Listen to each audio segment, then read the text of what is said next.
What do you do about that? The worst thing in the planet to do is to medicate that, because you don't want to medicate what's called a reactive depression. Then you really are going to have a problem, because the medication is going to keep the alpha pushing slow. them right down. That's right. Okay. So you're going to exacerbate the problem.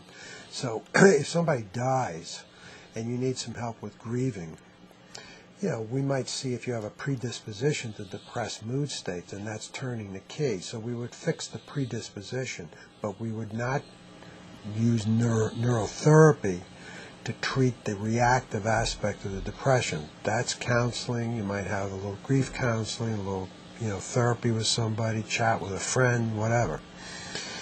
Now, that's very different than trauma. Trauma is not a reactive depression. Okay?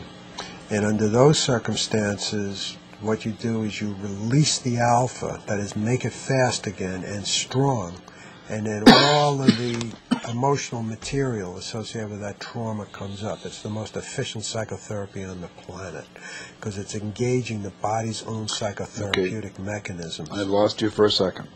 The trauma you're talking about now is a physical trauma, like an accident, or no? Emotional trauma. Still emotional trauma. That's correct.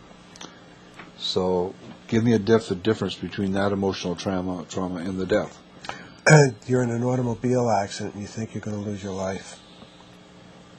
Well, that's the okay, but it's the thought process of the automobile accident, right. not the fact that you hit your head or that's correct. It's something. The emotional side of it. That's what affects the alpha frequency. So this is where chronic fatigue syndrome and fibromyalgia come in. That's correct.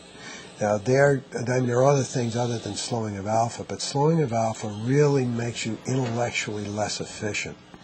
And it also affects immune system functioning. This is the work that the fellows over at University of Salzburg have been doing in the correlation between keeping alpha fast and good immune functioning, keeping alpha fast and high IQ, keeping alpha fast and good mental processing. Okay? And as I said, that's what the brain brightening is all about. Now, optimal performance is a spin-off on that. All elite athletes do neurotherapy of one sort or another. The popular example is the team that won the World Cup in soccer, the Italian team. Every man on the team did neurotherapy. It was considered their secret weapon at the time. And if you saw the foul shots that those guys made at the end of that game, that won that game, they did not miss one foul shot. Excuse me. I'll toot my own horn. That was neurotherapy that did that. And the company that I'm working with in Montreal, by the way, are the ones that put that all together. Are they? Okay. Yeah. Because I went in and had brain brightening a couple of times with you, but I haven't been back 4 times a year. Yes. Well, you know, you probably don't need it. I mean, we don't do it if you don't need it. We do an assessment, see where you are. And if it looks like it's holding for a couple of times, I tell you don't come back for 6 months or a year, whatever. I have, folks my age that don't come back, they come back maybe once a year. Others need it more intensely. Now, if you've had a lot of flu infections in your life, if you've had head injury, if you've had a lot of trauma, I think a lot of those things affect how rapidly the age-related decline gets started. Well, I have to admit that the day after they canceled my television program, I went down and saw you, and you did my 19 points and said I looked like I was okay.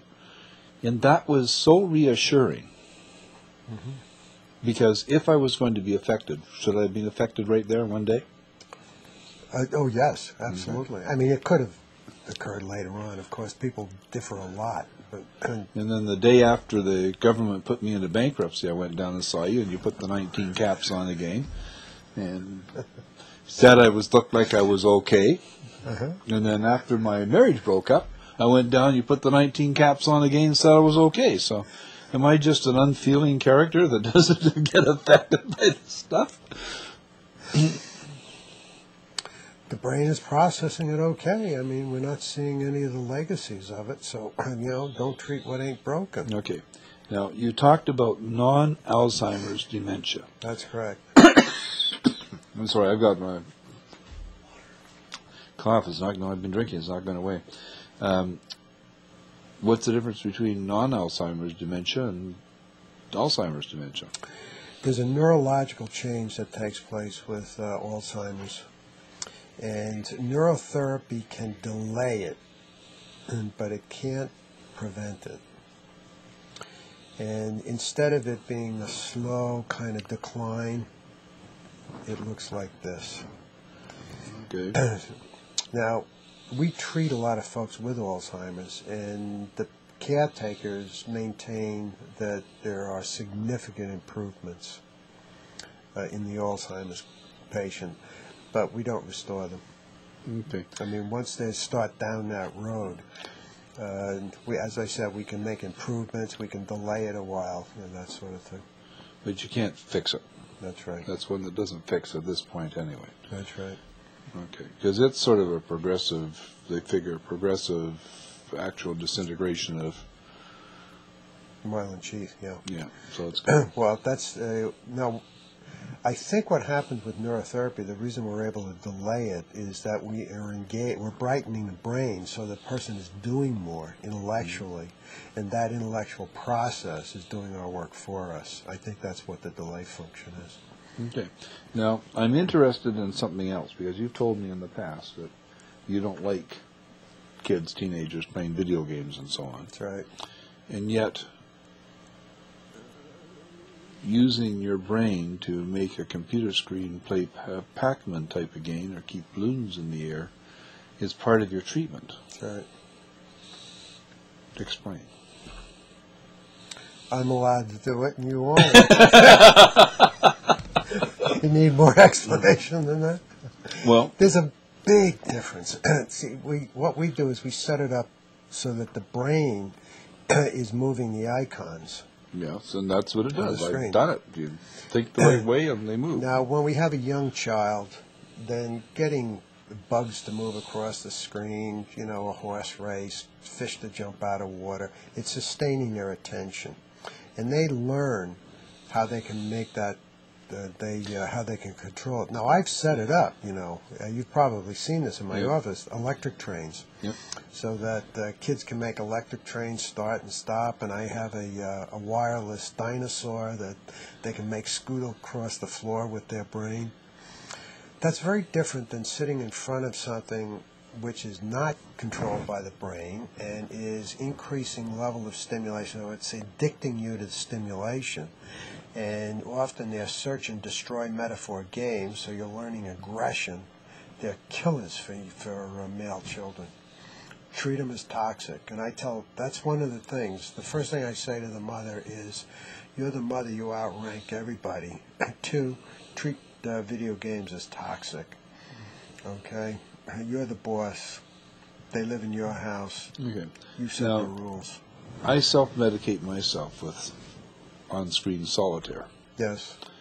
If I'm trying to think of something, I'll play 3 games of solitaire and go back to it. It's like the sorbet or something at a wine tasting, Sure. the cracker at a wine tasting thing. Yeah, It okay. cleans the palate. Right. Is that okay? Sure. Or is that? Sure. What if I play for 2.5 hours at a time? No, you have a problem.